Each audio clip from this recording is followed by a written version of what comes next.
저금리가 영원할 거다. 부동산의 상승장이 영원할 거다. 이런 착각과 오판 때문에 수많은 분들의 공동투자 금액들이 공중분해가 되고 본인 또한 여태까지 모아나왔던 자산과 명예는 한순간에 나락으로 갑니다. 그런 물건들이 지금 앞으로 경매시장으로 더욱 쏟아질 겁니다. I know you told your friend you're not okay. You fade away. 자, 지금 우리들 많이들 고민하시는 부분들이 있습니다. 앞으로의 부동산 시장은 어떻게 전개될지, 그리고 이 부동산 시장의 선행지표가 되는 부동산 경매 시장 또한 앞으로 어떻게 될지, 이런 전체적인 방향성을 말씀드려 보도록 하겠습니다. 거시적인 현황과 경제 지표 등을 함께 이야기 나눠보도록 시간을 가져보도록 하겠습니다. 자, 현재 우리나라는요, 최악의 경제 위기를 겪고 있습니다. 자, 대한민국의 축이 되는 경제를 이끌고 있는 이 자영업자들이 도산의 위기에 처해 있습니다.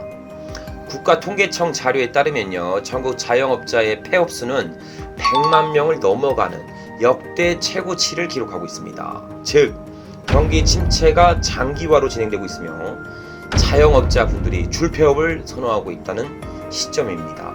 저런 이미지 한 번쯤은 다 보셨을 겁니다. 역세권 일대나 혹은 도로변 일대도 저렇게 다 공실이다, 다 특급 임대다, 매매 임대다, 이렇게 저렇게 홍보 현수막이 붙여져 있는 상가 건물들을 아주 손쉽게 볼 수 있습니다. 상가 경매 물건 또한요, 최근 10년 만에 최고치를 기록하고 있습니다. 무한정 쏟아지고 있죠. 반면 평균 낙찰가율은 40%대 이하로 주인을 제대로 찾아가지도 못하고 있습니다. 이러면 상가 경매 물건이 경매 시장에 차곡차곡 계속 쌓이게 되죠. 매물 소화도 어려운 시점이기도 합니다. 자, 자영업자가 감소하는 요인 및 폐업하는 요인은 크게 세 가지로 나눠집니다.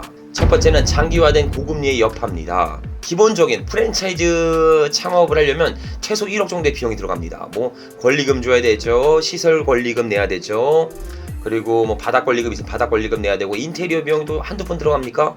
엄청 들어가잖아요. 1억 원 이상입니다. 그 돈이 다 개인 돈이 어딨어요.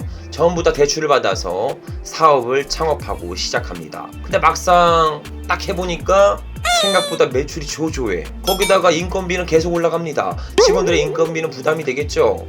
이런 게 기존엔 이자율이 적어서 조금 버틸만 했는데 고금리로 인해서 2배 이상의 이자에 대한 상환 부담금이 높아지는 상황이 연출됩니다. 그리고 두 번째, 저성장이죠. 우리나라는 현재 저성장 시대에서 살아가고 있습니다. 그러면 현저히 줄어든 소비 문화를 만나갈 수가 있어요. 아니, 이런 우스갯스러운 이야기로 이런 이야기도 있습니다. 식사는 편의점에서 도시락 먹고 다이소에 가서 쇼핑한다. 가성비 중심적인 소비 문화가 증가되고 있는 추세입니다. 거기다가 높아진 임대료는 더욱더 불을 붙이죠. 그러니까 사업에 대한 수익성을 전혀 감안하지 않고 자산 가치가 높아지다 보니까 이 상가 건물주의들이 이 임차인들의 사업이 잘 되는지 안 되는지 상관도 안 하고 그냥 월세를 무한정 올리기 시작합니다. 거기다가 높아진 창업에 대한 가맹점 수죠. 우리나라는요, 노후를 보장받지 못합니다. 노후를 보장받지 못하는 이 대한민국에서 정년퇴직 후에 창업은 필수적인 코스가 되었습니다. 즉, 무분별한 프랜차이즈에서 찍어내는 사업들로 인해서 이 기존의 가맹점들, 사업주들은 더욱더 어려운 현실을 맞닥뜨려 폐업을 술차를 밟고 있는 시점입니다. 이렇게 달리면 소중한 땀을 흘린 노력의 대가는 사라지고 있습니다. 그로 인해서 요즘 20대 및 30대들의 청년들이 구직을 하지 않습니다. 노동을 하지 않으려고 해요. 일을 하지 않으려고 합니다. 그냥 단순 코인, 주식 등으로 일확천금을 벌겠다, 이런 청년층의 인구들이 증가되고 있습니다. 이렇게 요행만 바라게 된다면 국가는 경제력을 잃고 침몰의 위기를 밟을 수밖에 없습니다. 그럼 지금 소상공인들의 지원 정책이 시급한 시점입니다. 일시적이라고 하더라도요, 자영업자분들의 사업자금 대출의 부담을 덜어드려야 합니다. 즉 금리를 완화시켜야 해서 숨통이라도 트이게 해야 된다는 이야기죠. 열심히 땀을 흘려 노력하는 사람들에게 꼭 기회가 주어져야 합니다.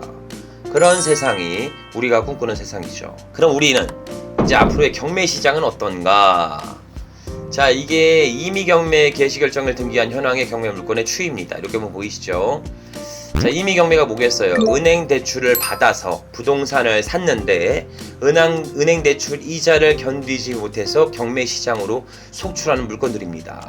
2022년도는 2200건인 게 23년도는 3500건으로 증가. 24년도는 폭증합니다. 5500건 가량 증가되는 추이를 만나고 있습니다. 해당 데이터는요, 10년 만에 최다 경매 물건을 기록하고 있습니다. 즉 부동산 불장을 기록할 때 무작정 담보대출을 80% 이상 받아 부동산을 막 영끌하신 영끌족들의 부동산들이 이자를 감당하지 못하고 경매 시장으로 쏟아지고 있다는 이야기입니다. 더 심각한 건요, 상업용 부동산입니다. 저금리 상승장이 영원할 거라는 착각을 가진 상업용 부동산들이 쏟아지고 있습니다. 자, 무리한 대출을 통해 지은 다가구, 올근생, 상가 건물 이런 것들이 전부 다 경매로 나올 것을 예상할 수가 있습니다. 자, 왜 이런 예를 드냐? 제가 말씀드려볼게요. 예를 들어서 한번 천천히 말씀드려보도록 하겠습니다. 21년도는 불장이었습니다. 이런 불장에 나도 안 되겠다. 나도 토지 사서 건물 짓고 디벨롭해서 경유 자유를 만들어야겠다. 꼬마 빌딩의 건물주가 돼야겠다. 이런 생각을 가지고 대한민국의 안전자산이라고 불리는 서울 강남 3구 인근에 디벨롭을 시작합니다. 최소 그냥 디벨롭만 해본다고 예상할게요. 못해도 토지 한 60평 정도는 가지고 있어야 합니다. 토지 60평 정도를 매입하면 강남 3구 이면도 평당 1억 합니다. 요즘에는 다 불장이든 더 비쌌겠죠. 근데 최소 그냥 평당 1억 잡고 60평 사면 60억의 토지 매입 비용이 들어갑니다. 자, 여기서 건축을 하겠죠. 시행을 합니다. 한 200평 정도를 들어 올릴 수가 있어요. 2종 일반 주거지역도 200평 올릴 수 있습니다. 2종 일반 주거지역이면 용적률이 200% 들어가면 6, 22, 120평밖에 못 짓잖아요. 그죠? 근데 여기서 지층을 파고 북도로 끼면 200평 그냥 올립니다. 이러면 한 200평 건축비 15억 정도를 예상하시면 됩니다. 상업용 건물을 예상했을 때요. 그러면 토지 매입 때 60억, 그죠? 건물 200평 들어 올리는 거 한 15억, 합계 한 75억 정도 되겠네요. 그죠? 근데 여기서 시행 비행 동안 이자 나가죠. 인허가 추가 비용 나갈 수 있죠. 민원 처리 비용 나가야 되죠. 변칙적인 돈 예상하면 최소 80억 정도는 예상해야 합니다. 그렇게 디벨롭이 시작하게 됩니다. 이게 말이 많았던 일부 유튜버들도 혹은 공동 투자를 했던 분들도 말이 나왔던 게 지금 제가 말하는 케이스입니다. 자, 이렇게 해서 건축을 시작하죠. 최악의 상황이 만납니다. 삐그덕거리기 시작해요. 시작하자마자 금리 2배 상승을 맞닥뜨리기 시작합니다. 그러니까 이자가 매월 1000만원대만 냈는데 3000만원대의 이자를 부담해야 합니다. 말도 안 되는 리스크가 손실이 발생될 수 있다는 거죠. 거기다가 경기 침체로 인해서 임대 구성이 초조합니다. 임대를 맞추려고 해도 임대가 안 나가요. 혹은 내가 평당 임대료를 한 20만원 생각했었는데 강남 3구에 20만원 생각했었는데 임대료가 너도나도 안 맞춰지다 보니까 건물들이 임대료를 하나같이 다 내리면서 평당 10만원대도 못 맞췄죠. 내가 생각했던 수익률이 바닥을 치기 시작합니다. 거기다가 나만 힘들어요? 저만 힘듭니까? 모든 건물주들, 그때 시행했던 건물주들이 다 힘들죠. 대출에 대한 압박을 느끼기 시작합니다. 그로 인해서 어떻게 해요? 너도나도 헐값의 매매가를 던지기 시작합니다. 그러면 당연히 매매가율은 전체적으로 낮아질 수밖에 없는 현황이 발생되죠. 그걸 알고 은행들이 두렵잖아요. 은행들도 원금 회수가 안 되면 안 되겠다. 너 원금 회수 해라. 이번 연도 안에까지 내가 빌려준 돈은 전체 다 갚아. 이렇게 원금 회수에 대한 압박을 받기 시작합니다. 은행 대출도 은행 대출이지만 이 투자 프로모션을 하기 위해서 우리 일반 지인들 혹은 수강생들한테 돈을 거둔 공동 투자를 진행한 이 회원들도 CS를 넣기 시작합니다. 야, 프로젝트 왜 안 되고 있어? 임대료 제대로 받기로 했는데 왜 안 나와? 야, 건물 왜 디자인이 이래? 건물 마감재를 왜 이런 걸 썼어? 이렇게 공동 투자들의 CS가 증가합니다. 그로 인해 이 모든 것을 견디지 못하고 결국 경매로 쏟아지거나 헐값에 마이너스 손실을 두고 매각하기 시작합니다. 이런 디벨로퍼들의 건물들이 쏟아지고 있다는 겁니다. 참으로 안타깝죠. 저금리가 영원할 거다. 부동산의 상승장이 영원할 거다. 이런 착각과 오판 때문에 수많은 분들의 공동투자 금액들이 공중분해가 되고 본인 또한 여태까지 모아나왔던 자산과 명예는 한순간에 나락으로 갑니다. 그런 물건들이 지금 앞으로 경매시장으로 더욱 쏟아질 겁니다. PF 부실에 따른 미분양 주택 또한 경매시장으로 대거 들어올 예정입니다. 우리는 이게 지금 위기가 기회로 바뀔 수는 있습니다. 우리 입장에서. 그럼 지금 우리 어떻게 해야 되냐? 그러면 뭐 하지 말라는 거냐 하라는 거냐? 제 말은 앞으로 수많은 상업용 건물, 부동산 건물, 지금도 많이 나오고 있지만 더욱더 우량한 물건들이 경매시장으로 속출될 예정입니다. 이 세 가지 조건을 가지고 계신 분들, 내 집 마련, 사업소득, 임대소득 이런 분들은 지금이 역대급의 기회로 바뀔 수가 있습니다. 항상 위기는 기회라는 놈을 동반합니다. 첫 번째, 내 집 마련이죠. 우리 가족이 함께 모여서 살 집을 합리적인 금액, 아니 그 금매보다도 그냥 땅값만 주고 살 수 있는 금액대에 내 집 마련을 할 수 있습니다. 아주 저렴하게 내 집 마련에 절호의 찬스의 기회가 될 수 있겠죠. 두 번째, 내가 만약에 지금 사업이 잘 되고 있어요. 나만의 독창적인 기술력을 기반으로 남들이 따라오지 못하는 사업을 열심히 잘하고 있다. 나는 너무 잘하고 있다. 근데 임대를 내고 하면서 사업을 하고 있다. 이런 자영업자 분들도 기회가 될 수 있습니다. 없어지는 임대료가 아닌 나만의 상가를 아주 헐값에 매입하여 사업소득과 자산소득을 함께 만들어갈 수 있습니다. 마지막 세 번째, 아니면 내가 은퇴를 꿈꾸고 있다. 혹은 다가구 및 상가주택을 매입하여 월세를 만들고 싶다. 임대소득을 안정적으로 구성하고 싶다. 이러신 분들은 지금이 진짜 절호의 기회일 수 있습니다. 그 어느 때보다도 질 좋은 경매 물건들이 쏟아지고 있으며 비교적 적은 종잣돈으로 나만을 위해 일해줄 부동산을 취득할 수 있는 합리적인 시점입니다.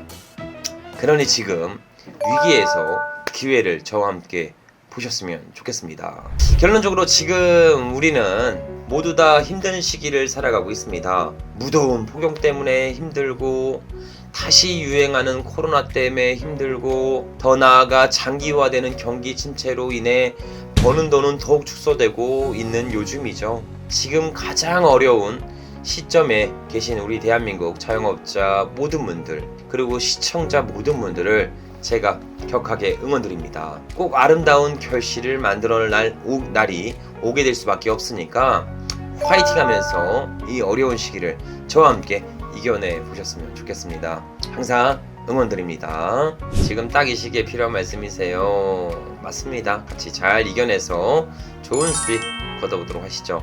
자영업자분들이 요즘 너무 힘든 시기를 겪고 있어서 그래요.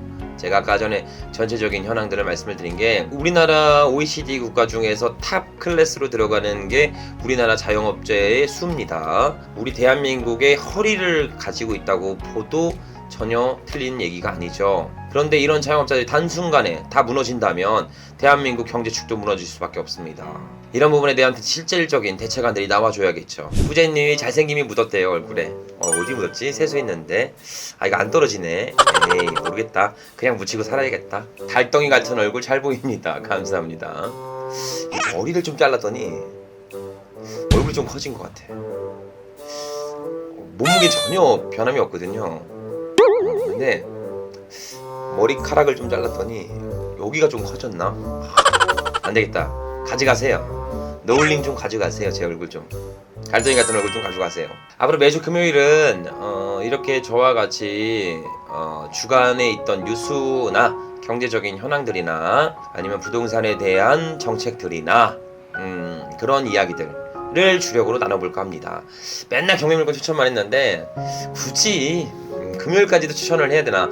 아니 기존에 하던 대로 현장 물건을 볼 건데 이렇게 주 단위는 같이 소통하고 거시적인 현황, 경제의 이야기, 돈 벌 수 있는 이야기, 시장에 대한 이야기, 이런 이야기를 나눠볼까 합니다. 같이 잘 나눠보면서 알짜적인 부동산 투자를 진행해 보도록 하시죠. 자, 오늘도 긴 영상 시청해주셔서 감사드리고요. 라이브 방송 즐겁고 행복했습니다. 앞으로 매주 금요일날 저와 같이 라이브 방송을 보면서요, 경제에 대한 거시적인 현황, 경매에 대한 앞으로의 시장 현황 전체적으로 보면서 같이 한 그릇씩 다가가 보셨으면 좋겠습니다. 오늘도 라이브 방송 즐겁고 행복했습니다. 감사합니다.